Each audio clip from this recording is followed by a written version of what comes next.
안녕하십니까? 역사적 예수의 도전 2강 예수의 세계 2부 로마 제국을 시작하도록 하겠습니다.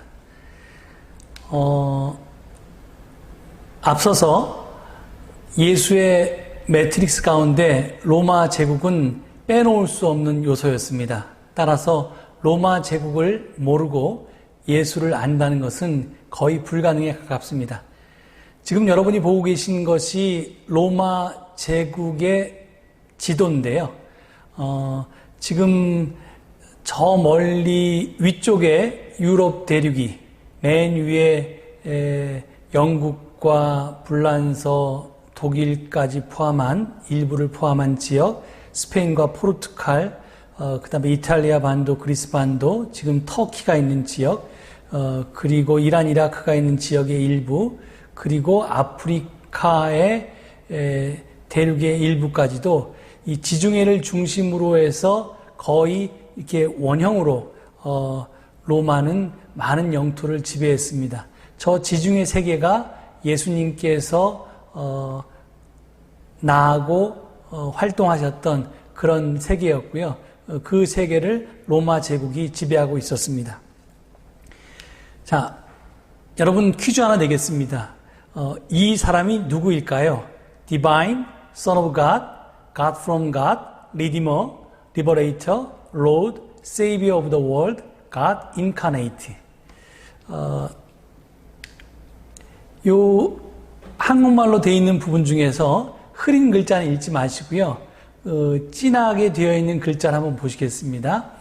1세기 지중해 세계에서 인간이면서 신, 하나님의 아들, 하나님의 성육신, 하나님으로부터 난 하나님, 주님, 해방자, 구원자, 구세주 등의 신적인 칭호로 불리던 사람이 있었다. 그는 다름 아닌 누구였다? 기독교인에게 이것을 물으면 당연히 예수 그리스도라고 할 것입니다.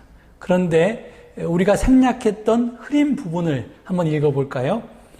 예수가 이 세상에 존재하기 전부터, 아니 예수가 결코 이 세상에 존재하지 않았을지라도 1세기 지중해 세계에서는 이미 분명히 인간이면서 신이고 하나님의 아들이고 하나님의 성육신이고 하나님으로부터 난 하나님이고 주님이고 해방자고 구원자고 구세주 등의 신적인 칭호로 불리던 사람이 있었다. 그는 다름 아닌 누구였냐면 아우구스투스였습니다. 아우구스투스, 세바스토스 이렇게 저기 적혀 있는데요. 저 사람이 바로 로마 제국의 초대 황제였던 아우구스투스입니다. 근데 여기서 질문이, 아까 매트릭스는 질문을 사랑한다고 했는데요. 그래서 질문 하나 던져봅니다. 로마 제국의 초대 황제 아우구스투스는 시저 더 세바스토스, 이 세바스토스는 그릭 단어고요. 그러니까 그리스 말이고, 그 다음에 아우구스투스는 라틴어인데요. 하여튼 시저 아우구스투스라고 불렸는데, 이것은 영어로 하면 앞에 있는 건 시저가 아니라 아까 얘기하면 카이사르가 되어야겠죠. 라틴어로 읽으니까 카이사르 더 아우구스투스 이렇게 읽어야 되는데, 그러니까 영어로 하면 시저 아우구스투스 이렇게 읽는데, 그 시저 the one to be worshipped 이렇게 번역됩니다. 그러니까 아우구스투스나 세바스토스는 예배 받으실 분, 예배 받으시기에 합당한 분 이런 뜻입니다. 자, 그러면 도대체 왜, 그리고 어떻게 아우구스투스는 이런 신적인 칭호들을 갖게 되었을까요?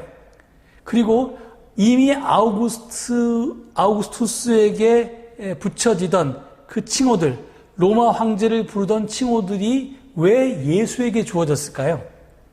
그리고 당시에 사람들에게 이것이 의미한 바는 무엇이었을까요? 그리고 그것은 어떤 변화, 무슨 변화를 가져왔을까요? 이런 질문을 가져야지만 이 답을 찾다 보면 예수가 어떤 분이었는지를 알게 됩니다. 자, 로마의 역사를 좀 살펴볼 필요가 있는데요. 제가 이 두 장에 걸쳐서 로마가 공화정에서 그리고 제국으로 바뀐 역사를 간단하게 요약해 놓았습니다. 원래 초기 로마는 다른 고대 도시 국가들처럼 그렇게 도시국가로 출발했고 그 다음에 왕을 가진 나라였습니다. 약 250년 정도 왕국으로 그렇게 발전하던 로마가 기원전 509년부터 공화정으로 바뀌게 되는데요.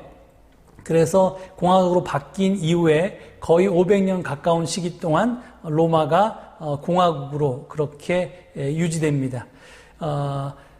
그리스가 민주 정치를 발명했다면 로마는 공화 정치를 인류 최초로 발견한 그런 나라입니다. 그리고 그 힘은 위대해서 카르타고의 하니발 같은 위대한 장군의 침략도 이 공화정을 통해서 막아낼 수 있었습니다.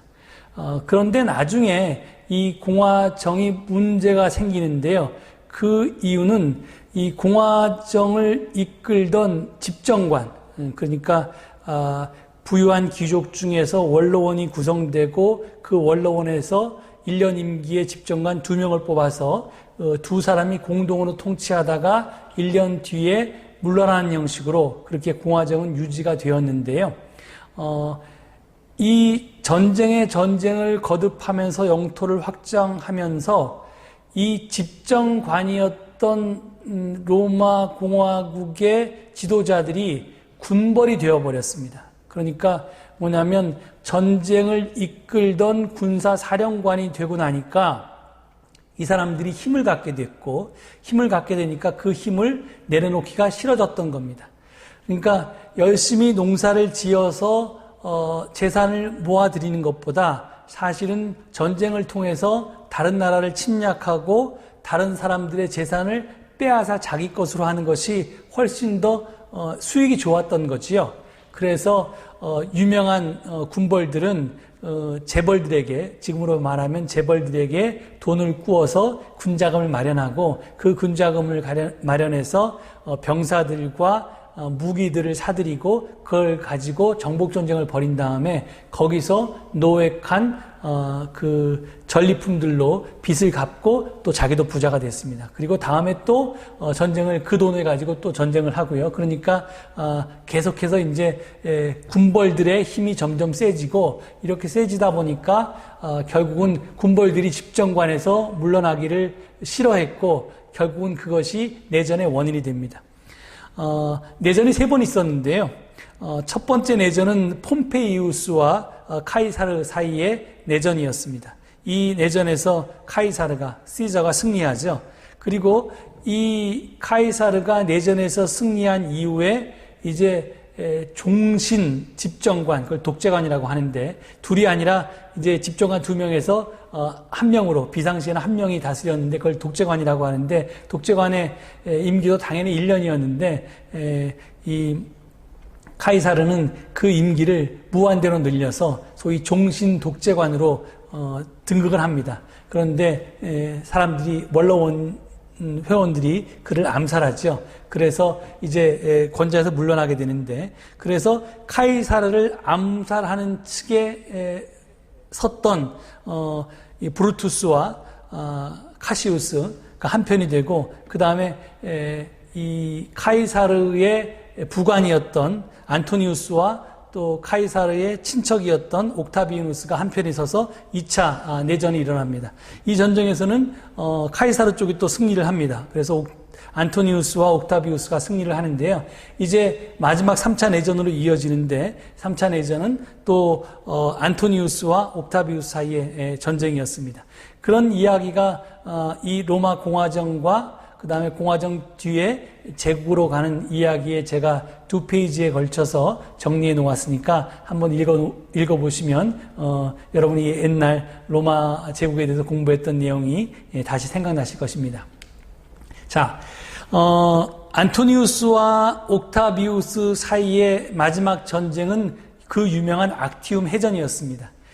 지금 저 슬라이드를 보시면 그 노란 점이 찍힌 게 안토니우스와 그 다음에 클레오파트라의 군대였습니다. 그리고 빨간 점으로 찍힌 게 그 옥타비누스의 그런 전함이었는데요.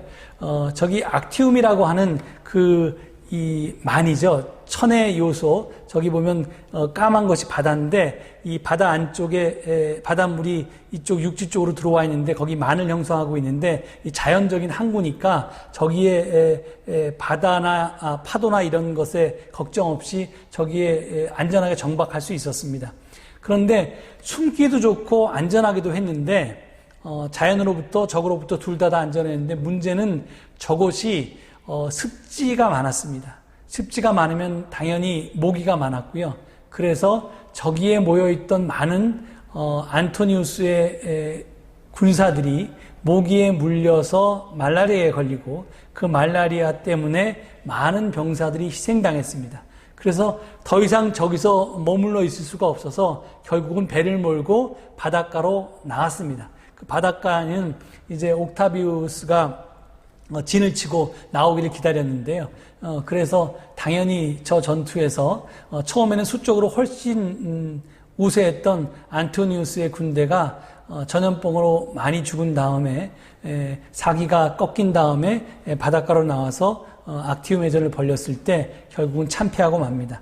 그래서 안토니우스와 클레오파트라가 도망을 쳐서 결국은 아프리카 알렉산드리아에 가서 자살함으로써 모든 내전이 종식되고 이제 그 옥타비우누스가 그 로마의 최고 통치자로 등극하게 됩니다. 그래서 공화정은 깨지고 이제 황제로 등극하게 되는 거죠. 그 악티움 해전이 있기 바로 전날 옥타비우누스의 꿈에 두 사람이 나타났는데 한 사람은 사실은 사람이 아니고 신이었습니다. 아폴로 신이 나타납니다. 아폴로 신이 나타나서 뭐라고 얘기하냐면 Savior of the world, 그러니까 세상의 구원자여. Now conquer as it. 바다를 정복하라. The land is already yours. 이미 육지는 너의 것이다. 그러니까 옥타비우스가 이미 육지는 다 점령했는데 이제 이 해전에서 승리함으로써 세계를 구원하라 이런 뜻입니다. 그리고 또 꿈에 줄리어스 시저가 나타났습니다. 줄리어스 시저는 옥타비우스하고 인척관인데요. 그가 뭐라고 이야기하냐면 꿈에서 You are my blood. 너는 내 핏줄이다. This victory prove it. 이 승리가 그것을 증명할 것이다. 이렇게 이야기합니다. 그래서 지금 시저의 이야기와 아폴로의 이야기의 공통점은 모든 것이 승리에 달려 있다는 겁니다. 즉 승리로 인해서 너는 세계의 구원자가 될 것이고 승리로 인해서 너는 나의 핏줄이라는 것이 증명될 것이고 이걸 이야기합니다. 이것이 이런 이제 꿈 덕분이었는지 모르지만 하여간 옥타비우누스는 악티움 해전에서 승리를 합니다. 자, 옥타비우누스가 신적인 존재였는데요. 네 가지 차원에서 신적인 존재였습니다. 첫 번째, 족보를 보면요. 옥타비우누스는 여신 아프로디테와 트로이의 목자 안키세스 사이에서 태어납니다. 그래서 트로이의 영웅 아이네이아스가 출생하는데요. 이 아프로디테라고 하는 그리스의 여신과 그 다음에 트로이의 목마 사이에서 태어난 그러니까 헤라클레스 같은 존재죠. 이 아이네이아스가 트로이의 영웅이 되는데 그는 이제 트로이의 유명한 영웅이었다가 하지만 트로이가 멸망할 때 결국은 이제 아들 율루스와 함께 이탈리아로 탈출합니다. 그래서 로마 민족의 시조가 되는데요. 이 율루스의 후손들을 율리우스 가문이라고 합니다. 그래서 줄리우스 시저가 바로 이 가문의 후손이죠. 그래서 옥타비우스도 그 가문에 소속되어 있기 때문에 사실은 그 족보의 맨 위에 그 여신 아프로디테가 있으니까 신의 후손으로서 신적인 존재였습니다. 그 다음에 직접적으로는 그의 아버지 때문인데요. 아까 꿈에 아폴로가 등장했는데 아폴로가 뜬금없이 등장한 게 아니라 사실은 옥타비우누스와 관계가 있습니다. 기원전 63년에 어머니 아티아가 아폴로 신전에 가서 기도를 했습니다. 그런데 기도하는 사이에 잠깐 졸았는데 그 조는 사이에 아폴로가 뱀의 모습으로 나타나서 어머니를 휘감고 결국은 뱃속으로 들어가는 낳는데 몇 달 뒤에 옥타비누스가 탄생합니다. 그래서 옥타비누스는 어머니는 아띠아지만 아버지는 아폴로다, 이런 전설이 내려옵니다. 그 다음에 세 번째, 이방을 통해서 그는 신적인 존재가 되는데요. 외조부인 신격화된 율리우스 카이사르가 암살된 다음에 유언장이 공개되는데 그의 법적 상속인 및 양자가 바로 그 옥타비누스였습니다. 그래서 카이사르는 죽은 다음에, 원로원에 의해서 죽임을 당했지만 원로원은 그가 죽은 후에 그를 신이라고 추앙했는데요. 그래서 신의 아들이었기 때문에, 입양된 아들이었기 때문에 카이사르라고 하는 가족의 이름도 얻게 됐고 신의 아들이라고 하는 칭호도 얻게 됩니다. 그 다음에 마지막으로 AD 14년에, 기원 후 14년에 옥타비누스가 사망했을 때 원로원은 그를 신적인 존재로 공포합니다. 그래서 옥타비누스는 사실 네 가지 차원에서 신적인 존재였습니다. 근데 그의 특징은 뭐냐면 옥타비누스의 신격과의 특징은 그 신격화된 시기에 있습니다. 첫 번째는 뭐냐면 다른 이들은 보통 다 죽은 다음에, 인간으로 태어나서 죽은 다음에 신으로 추앙되었던 것에 비해서 옥타비누스는 유일하게 다른 사람들과 달리 생전의 신적 지위를 획득하게 됩니다. 그건 뒤에 우리가 확인할 수 있는데요. 그 다음에 또 하나는 옥타비누스가 이렇게 생전의 신적 지위를 획득하게 된 이유 중에 하나인데 광고를 잘해서입니다. 선전을 잘해서입니다. 그러니까 당시의 사람들은 대부분 문맹이었는데요. 글을 읽을 줄 몰랐는데 글을 통해서 옥타비누스가 신이라고 하는 그런 칭송이나 기록을 남겼을 뿐만 아니라 많은 사람들이 글을 읽을 줄 모르니까, 그러니까 동전이라든지 그림이라든지 조각상이라든지 건축물이라든지 이런 이제 이미지를 통해서, 그리고 이런 걸 통해서 이제 광고를 해서, 신이라고 광고를 해서 사람들에게 각인을 시켰던 겁니다. 물론 글을 읽을 줄 아는 사람들에게 비문이라든지 시문이라든지 하는 문서를 통해서 그의 신성이 캠페인 됐습니다. 우리 그리스도인들에게 구약 성경과 신약 성경이 있다면 로마에도 구약 성경과 신약 성경이 있는데요. 로마의 구약 성경은 호메로스라고 하는, 영어 이름으로는 호모죠. 그래서 호모라고 우리가 잘 알고 있는 그 일리아드 오디세이라고 하는 이 책이 이 로마의 구약 성서에 해당되고요.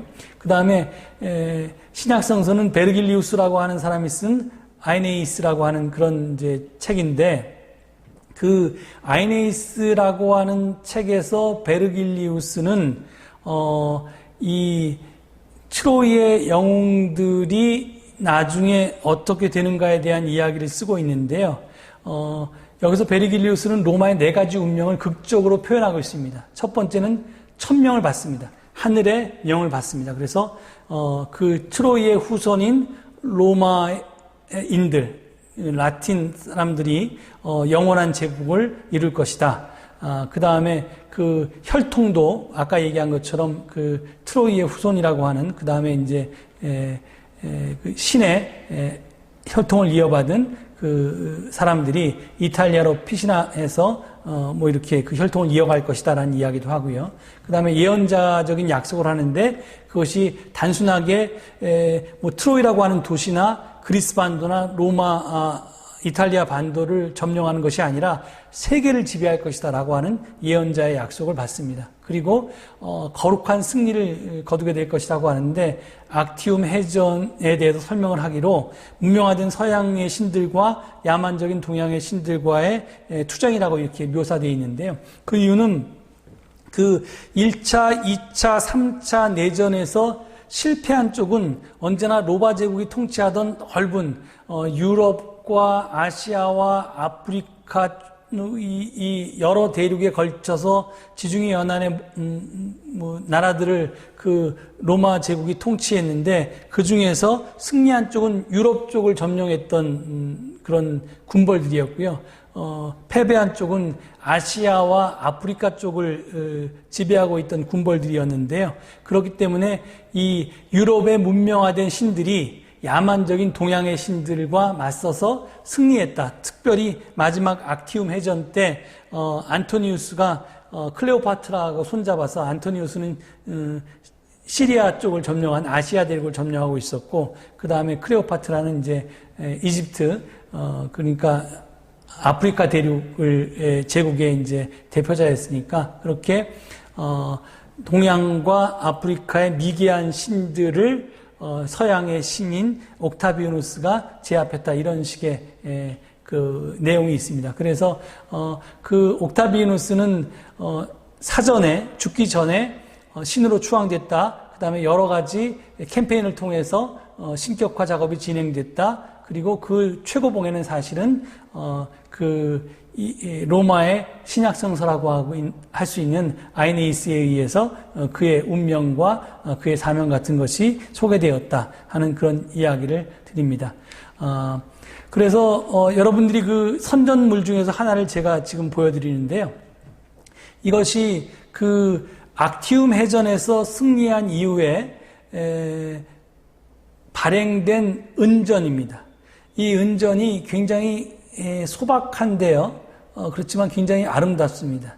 이런 종류의 은전이 6종류가 이렇게 발행되었는데, 앞면에는 사람의 얼굴이 그려져 있고 뒷면에는 전신이 그려져 있습니다. 그런데 앞면에 그려져 있는 얼굴 중에서 셋은 그리스의 여신입니다. 그리고 여신이 그려져 있을 때는 뒷면에는 옥타비아누스의 전신이 그려져 있고요. 또 거꾸로 앞면에 옥타비아누스의 얼굴이 그려져 있으면 뒷면에 여신들의 전신이 그려져 있습니다. 그리고 거기에 지금 글자가 써져 있는데요. 그 글자를 제가 위에 제목으로 달아놨습니다. 카이사르 DBF입니다. 이 F는 필리우스의 약자, 맨 앞글자만 딴 건데요. 이 필리우스, 이 시저, 신의 아들, 이런 뜻입니다. 그래서 시저 카이사르 아우구스투스의 동전이 이렇게 있는데요. 이 동전이 여섯 개는 이렇게 6종류가 됩니다.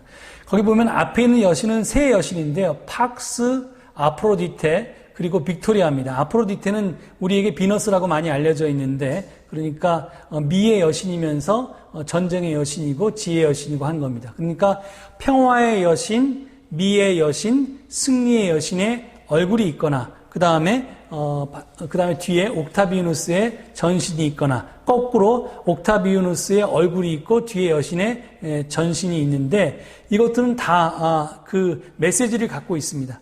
예를 들어서 지금 여러분 정면에 보이는 동전에 보면 옥타비아누스가 한 발로 지구를 밟고 있는 그런 모습을 볼 수 있습니다. 그건 뭐냐면 세계를 정복했다는 겁니다. 옥타비아누스가. 근데 그러면 그 앞면에 무슨 여신이 있겠어요?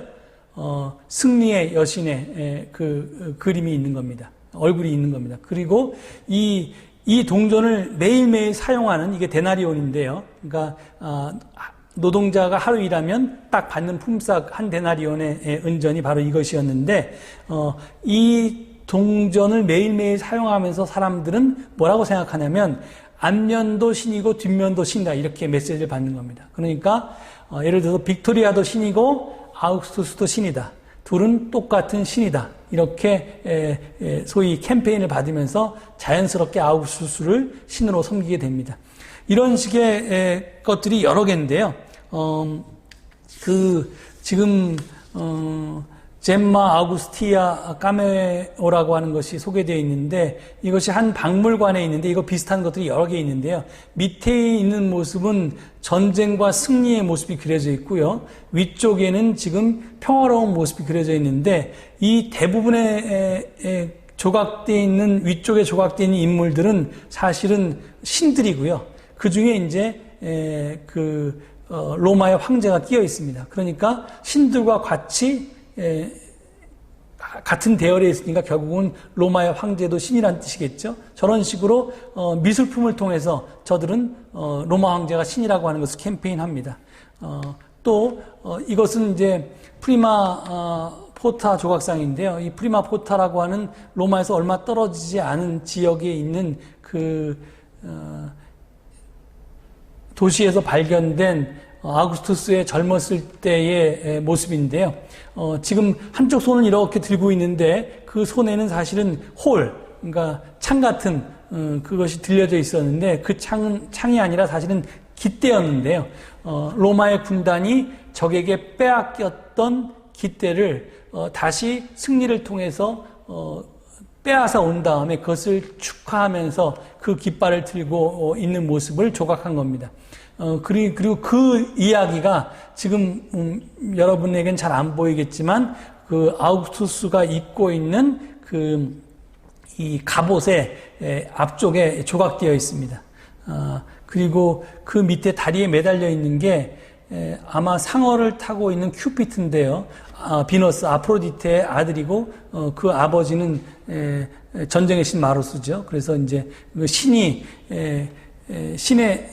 두 신사에서 태어난 큐피트가 이렇게 그 아우구스투스를 붙잡고 있으니까 아우구스투스가 지금 더 훌륭한 인물이라고 하는 것을 이렇게 크기로 보나 아니면 형태로 보나 지금 그런 것을 선전하고 있는 그런 겁니다. 또 로마 제국 곳곳에, 로마가 점령한 곳곳에 이런 아우구스투스의 평화의 제단, 그러니까 이 평화를 기원하는 예배초죠. 예배초소죠. 그러니까 제사를 지낼 수 있는 제단들이 곳곳에 있었는데 이것은 그 겉 벽면에 지금 여러분 뭐가 조각되어 있는 걸 쭉 보실 수 있는데요. 우리가 불교 사찰에 가면 그 대웅전에 이 바깥 벽을 따라서 부처님의 태어날 때부터 그 이제 도를 깨달을 때까지의 일생이 이게 쭉 그려져 있는 걸 여러분 아마 사찰에 가서 구경한 적이 있을 텐데요. 그것과 마찬가지로 이 제단의 외벽에는 그렇게 아우구스투스가 황제가 되기까지의 그 역사들이 그 조상들의 역사서부터 쭉 조각되어 있습니다. 그래서 트로이를 탈출하는 장면서부터 시작해서 로마에 도착해서 신에게 감사하는 제사를 지내고 뭐 전쟁에서 승리를 거두고 뭐 이런 여러 가지 모습들이 이제 쭉 조각되어 있고 마지막에 조각되어 있는 것이 이것이 최종 모습이 평화의 모습인데요. 그래서 팍스 여신과 함께 이렇게 그 모든 세계가 평화를 누리고 있는 모습이 이런 식으로 조각되어 있습니다. 그래서 이 모든 것들의 공통된 메시지는 뭐냐면 로마의 황제 아우구스투스는 하나님이었다, 신이었다, 신적 존재였다 라고 하는 그런 메시지를 우리에게 전달하고 있고 지금 예수님께 돌려지던 모든 칭호들은 사실은 예수님께 사용되기 전에 이 아우구스투스에게 사용되었다라고 하는 것을 우리가 꼭 기억할 필요가 있습니다. 그러면 그 칭호들이 그렇게 사용되다가 예수님께 돌려졌을 때 그것은 무엇을 뜻하는가에 대해서 우리가 그 다음으로 생각해 보아야 할 것입니다. 이제 2부를 마치고 잠시 쉬었다가 3부로 넘어가도록 하겠습니다.